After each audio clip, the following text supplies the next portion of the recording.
Janine, thank you so much for joining me on the Salon Owners Collective podcast yet again. This must be like your 100th visit.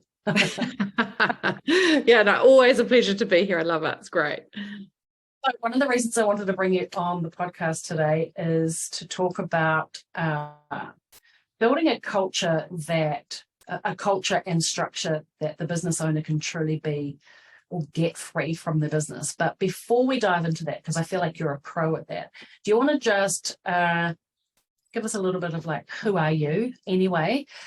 Where are you in the world? What do you do? How did you get to be doing that? And what are all of the different hats that you wear as a business owner? Yeah, sure thing. Okay, so I am Janine Simons and I'm based here in Wellington, New Zealand, not too far from your good self, Larissa, as we know. I wear a few hats these days. So I have a salon called Main Salon, and it's here in this the city centre of Wellington. I've got a team of 15, 16 in there at the moment, actually. So that keeps me quite busy. And then I also wear the other hat of being a global educator for the product brand Kevin Murphy. So I look after the Asia Pacific region when it comes to colour, educating their educators and creating campaigns and shoots and shows and things around the world for them. And that's a fantastic role. And I've also just recently launched a new side hustle, which is Colour Bar Manager. And this is a tool to help salons manage their colour bars more effectively, reduce the wastage, make more profit, all of the things that happen at a colour bar that are not good. We're solving the problem there. So that's what I'm up to these days.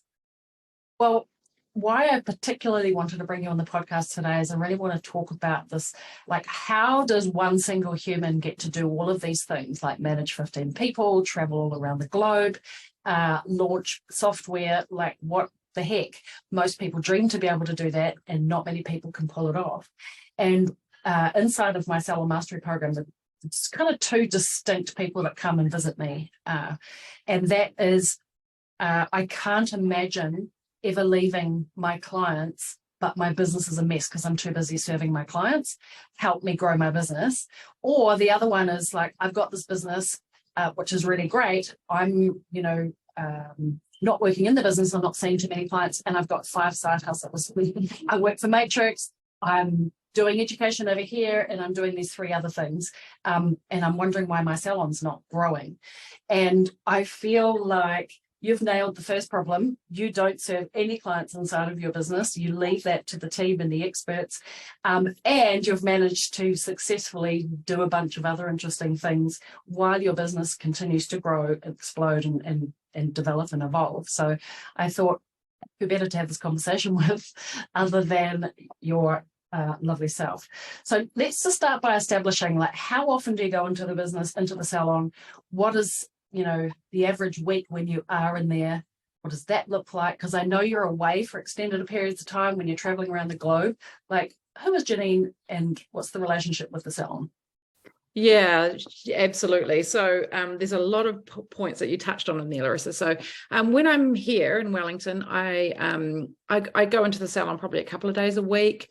What it looks like for me when I do go in there is just to reconnect with my team.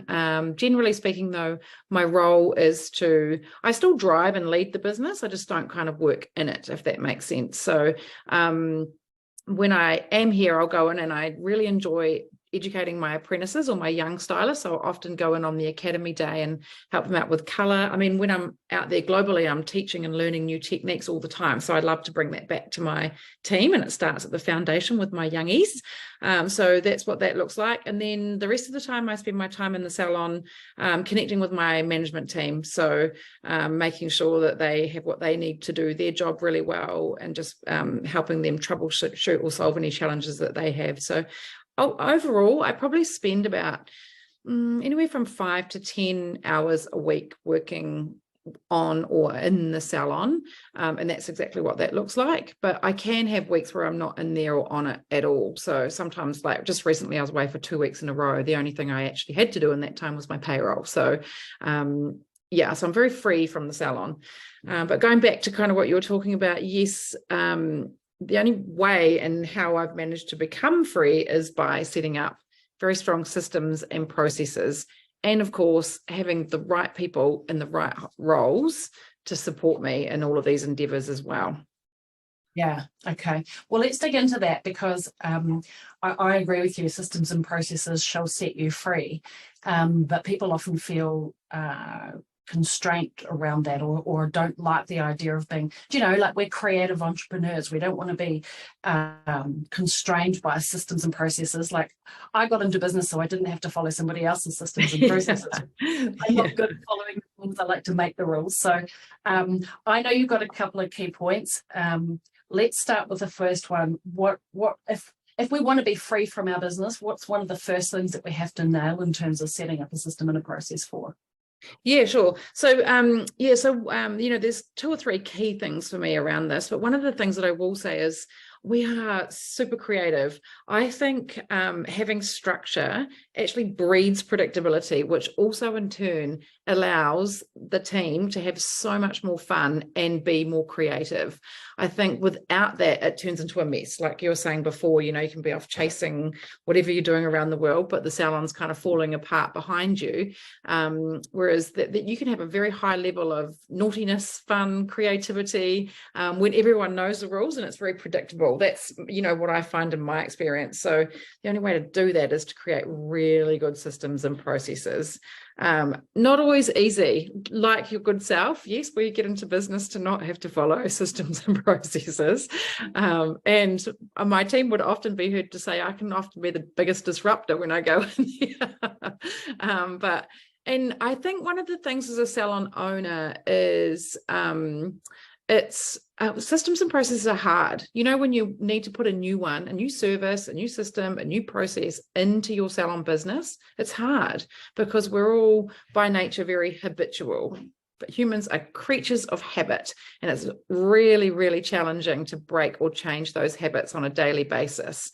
So to implement these kind of things, it takes time. I think we all need to start out with these, with the idea of new systems and processes, and be kind to ourselves and give us and our teams time to kind of work through them. And before you know it, they become a process and they become a habit. So yeah, I'm quite passionate about that. And so, there's 2 or 3 sort of key ways and areas in which we need to have all of this going on. One of them is with our client services. So one of the key things for us there is to really make sure that we set up that whole client service process and have a really good system so that every single person in our team knows exactly what to do and when to do it the minute somebody walks in our door to the moment they leave our salon. And that can, obviously there's a whole world that continues in a social media or marketing space when they leave our salon. But as long as everybody knows what is happening within your 4 walls the minute somebody walks in the door, the rest of the whole team can be, they're not on edge. They can be quite relaxed and know that with everyone following the same process, everything's going to be okay, right? Trust the process. I say that a lot. So what that looks like for us is we have a salon journey and touch points. So just to share an example, we have a meet, greet, seat, and then tap process in our salon. So what that means is somebody will walk into the salon, someone meets them, and that usually we have someone on the front of house, and so they generally look after them, but in their absence, if they're off doing an errand, or it'll fall to whoever's free, or a stylist may have to, very rarely, but occasionally leave their client to go and meet or greet someone, because we need to do that immediately. So we meet them, greet them, hi, find out who they're here to see, and then we get them to have a seat. The next thing from there is we check them off in the computer system, which we use Katoomba, and then we move through the salon and we tap the stylist on the shoulder whose client it is. So we choose to tap because often we can be, engrossed in a conversation, concentrating on a service we're doing, whatever that looks like. So tapping on the shoulder, we all know that means, hey, your next client's here. We're not interrupting a service flow or process. So that is the beginning of somebody's journey when they come into our salon, and everybody knows that. And our stylists that are really busy on the floor, and remember with that stylist hat on what it's like to completely lose track of time or even know where you're at or when your next client's due, they can trust that process and know that they're going to get the shoulder tap when their next client arrives. So that's an example of that. The other thing that we do a lot is scripting for that client journey within the salon. So scripting plays a really big part in how our clients are treated within the salon. We have some core scripting that we use at different parts of the journey. So obviously consultation is huge. But then some things that we'll pepper into our conversation during service, at the basin, and then at reception. So an example of reception would be if the stylists don't stay it, then the salon coordinator will say it. The simple question is, have you got what you need to do your hair at home today?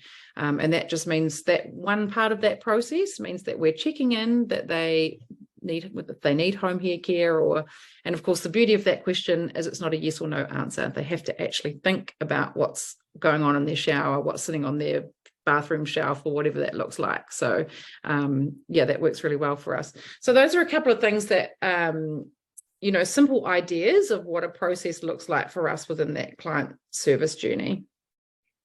I love the question around home care, because you can when you ask that question, you can actually see people that look up to the right and they have a quick mental look inside their bathroom and they think about what they've got.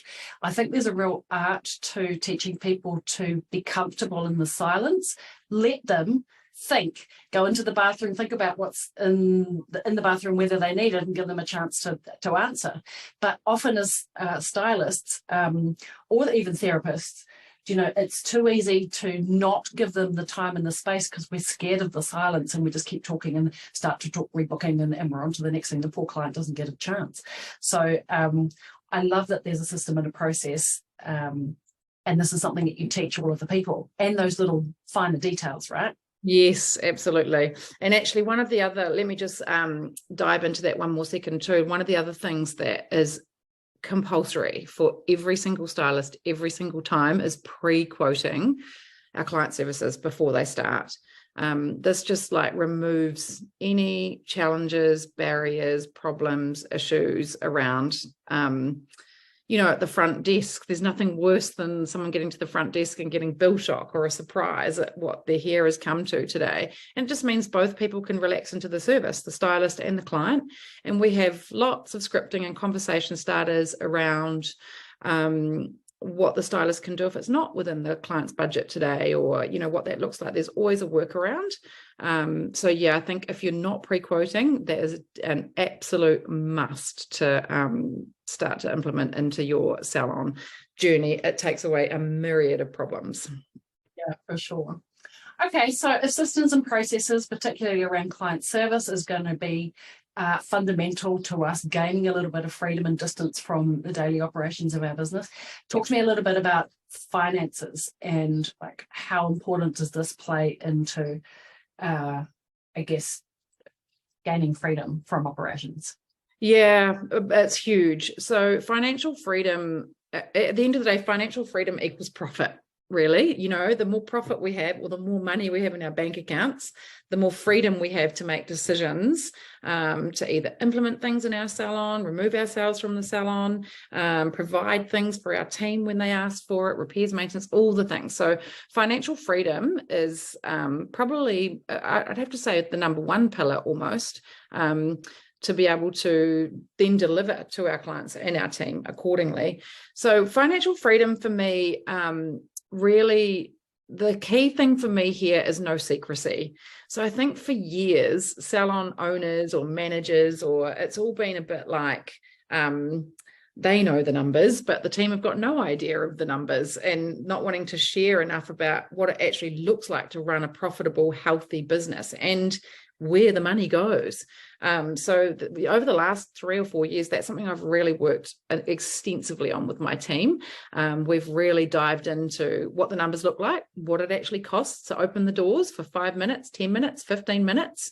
When can we get another support person, what that looks like, how much needs to be going on in the salon to be able to bring someone new in, when do we need a senior stylist? It all comes back to the numbers. So there is freedom in the numbers. And I know that most hairdressers, we're very creative, so we don't often enjoy doing our numbers.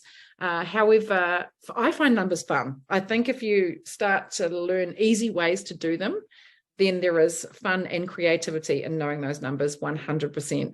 I will say, however, if it's really not your thing, get yourself a bookkeeper or get yourself somebody that, it doesn't have to be a really high level expensive accountant. Just get someone that can help you with your bare basic numbers. And by bare basic, I mean, and these are the things I share with my team.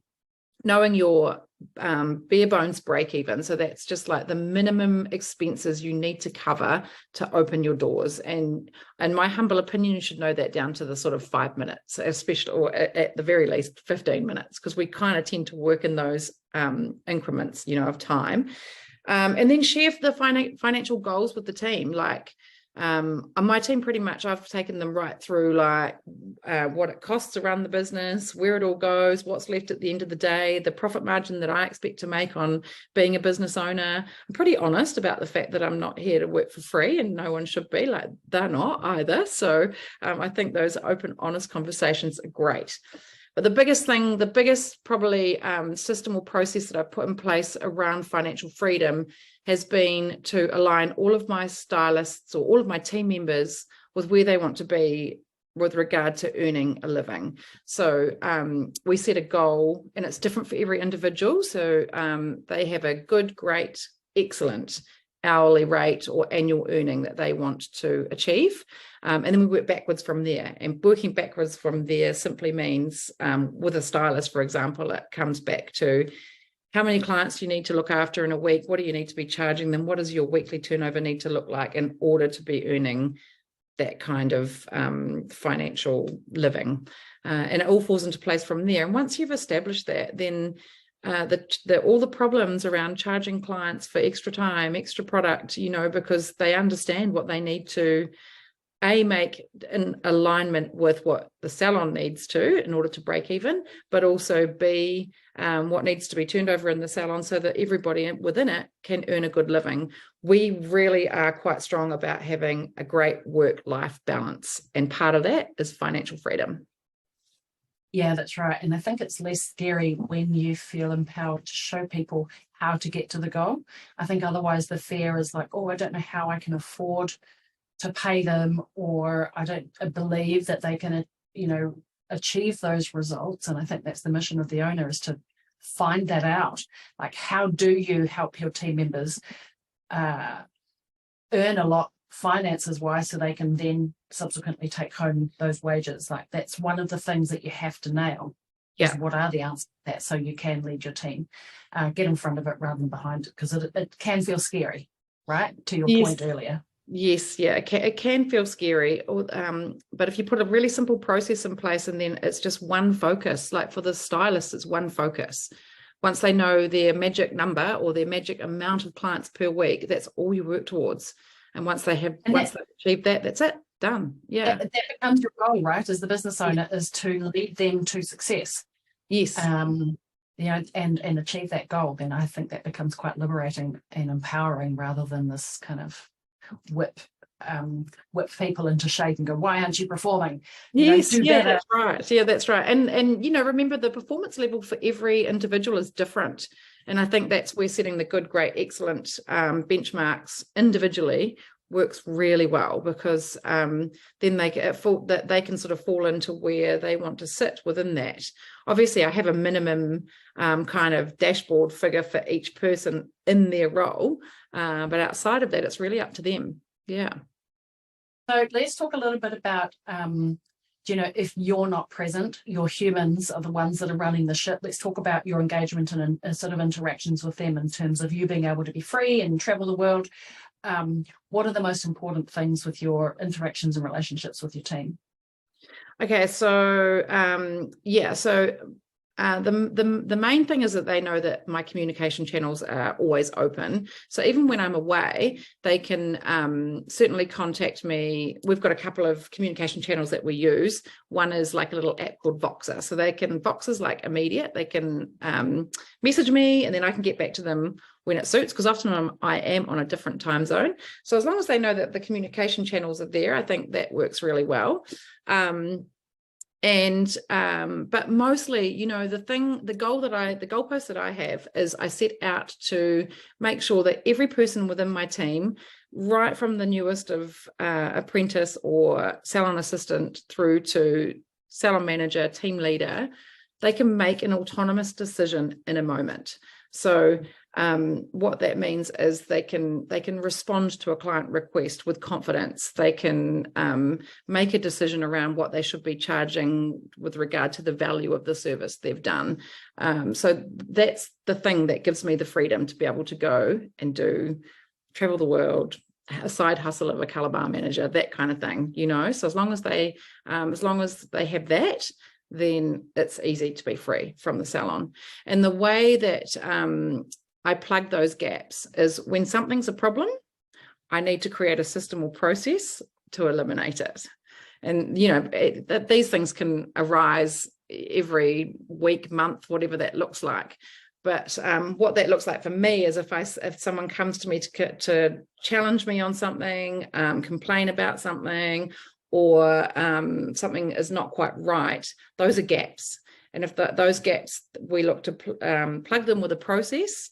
And then once you've done that, you've got the freedom again. And that's constant. You know, my salon manager, team leader, they're often looking to plug those gaps as well. But yeah, so that's how my interactions with the team allow the freedom. Yeah, and I think there's something, a lesson to be learnt in order to do that is to be okay with somebody making a decision slightly different than you might have, and empowering them to go ahead and do it anyway, or congratulating them on making a decision, even if it would be different to yours. I think there's a little bit of a letting go phase from when you're used to owning everything yourself and being the only one that everybody comes to and asks all the questions. There's this, you know, it's a bit scary to let that go. And in fact, I remember starting to let that go and then feeling it a bit of a loose end, like, oh, maybe I'm not important anymore. I'm not needed anymore. And there's all this space, and that feels really foreign. And it's really easy to go back in and solve all the problems for everybody again. But to actually empower people to solve their own problems and be okay with it being slightly different, I think, is part of the art. 100%. That resonates with me so much on a couple of levels, because yes, there are times when they'll make a decision and you think, oh, it's not quite how I would have done that, and again, that's just having a conversation post that, you know, saying, hey, well done on making that great decision, or whatever that looked like, and just so you know, I would potentially have done this and this, and maybe next time, you know, that sort of thing. But the other thing too is you really have to not sweat the small stuff. Because I know in my absence, I can go in there sometimes after having been away for a week or 10 days, freedom, right? And I can go in there and there's maybe 7 things I'll see immediately that I'm just like, and they're little. And so choose your battles, you know, because at what price freedom? So yeah, 100%, Larissa, I think there are moments where you just, as long as the standard is the same and the clients are being looked after to the level of which you expect and all of the things, then it doesn't really matter too much, some of that little stuff, you know? Yeah. And there's more than one way to solve a problem. Like there's my way and then there's your way. And as long as the outcome is the same, it doesn't really matter how you get there. In the early days, we need to be like super tight on these things because we're driving. But as you give the driving stick to somebody else, it's like, let somebody else fit into the shoes and make them fit them a little bit. So yeah, totally. Freedom is a journey. Yeah, it really is. And there's a lot of magic that comes out of that. You know, I think the more I step aside and see the decisions and because people do think differently, and the more that happens, there's new things start to be bred into your business that I would never in a million years have thought of, that are great, you know. So there is a lot of magic in sharing that space, that's for sure. I will say one thing is, like, I think a lot of this actually starts from recruitment. So if I think about team interaction, it all starts from recruitment. This is where we can sign people up to the rules by which we play, the values by which we live.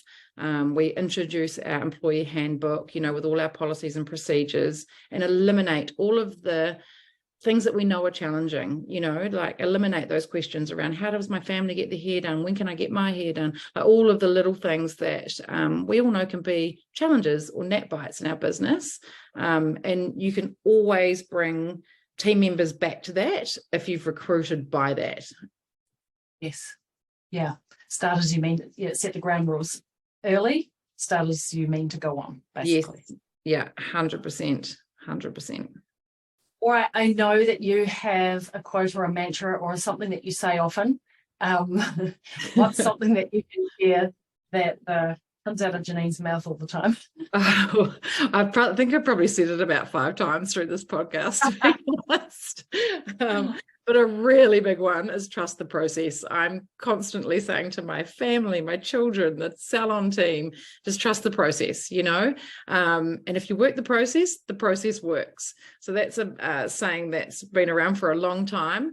Another really good part to that is if the outcome is wrong, the process is probably wrong, assuming that people are actually following the process, if that makes sense. So yeah, trusting the process, as long as we put the right things in place, all of the great things happen on the other side of the hard bit of implementing those new processes, systems, or services. It is 100% worth it. That's where freedom lives. Or I feel like this is something I'm trying to teach my 16-year-old is like the outcome and the glory comes after the hard work. Yeah, that's what I mean. I'm constantly saying it to my children too. It's hilarious, isn't it? All right, I know you've read a couple of books recently. What's something that we should be getting our hands on? Yeah, I have actually. One really great one that I've read most recently is Radical Candor, and that's by a woman called Kim Scott. Excellent book. I think it's super great for salon owners or even team leaders, managers, in fact, stylists, every level, because what it really dives into is how to have those hard conversations, or, you know, be honest without being mean or all of the things. So that's a really great read. And I've just started another one that was recommended to me called Atomic Habits, and that's by James Clear. And that's really, I'm really enjoying this one because this really dives into how we are very habit orientated and how hard it is to break daily habits. And it really talks to thinking small to make big changes. So making small changes to our daily habits will actually create a big change for us over months, weeks, years. So yeah, so that's a very good one. I've not finished it yet. I'm enjoying it immensely. Sounds like something I need to read or listen to, Janine, because I've been donating to my gym freely for a few months. I think we can all be guilty of that. Yeah, yes, exactly. It just talks about those one little tweak, and you'll be on your way to a new you. But I think especially when we talk about processes and systems in the salon, it can be really challenging to get a whole team to get on board with a whole new. But if we just break it down into changing one single habit for a day and then a week, and then the next little bit of that habit for a day and a week, and by the end of a month, hey, we're all doing this new thing and it wasn't that bad, you know. So yeah, really reinforcing, and it's a really good read for that. Yeah. All right, I love our chat today. Around systems and processes shall set us free, and a little bit of structure around the way that we serve our clients, the way that we have conversations and focuses around money, and engaging with our team. I mean, these are the kind of the main stakeholders, right? The clients, the money, and the humans. And if we can kind of systemize and process those, then we can be free to go and do the passion projects, I guess, if we have them. So I really appreciate your insights. As always, Janine, all right, I know people are going to come and stalk you. Where should we find you, stalk you? What's your dub? Okay, yeah, sure. So my dub for Calabar Manager is www.calabarmanager.com with no U. And then my Instagram is hairbiz1010. So that's where you'll find me personally. And then you can stalk the salon also. It's main_salon on Instagram, or www.mainsalon.co.nz. So you can find me in 3 or 4 places in online world now. Amazing. We'll certainly put a link to those in the show notes of this episode. Thank you for coming on yet again and sharing your words of wisdom. I much appreciate it. Oh, our pleasure, Larissa. I think your podcast is just such a great tool and resource for our industry. So my pleasure, and anytime. Great. Hey, look forward to having jokes on Friday. Yeah, same.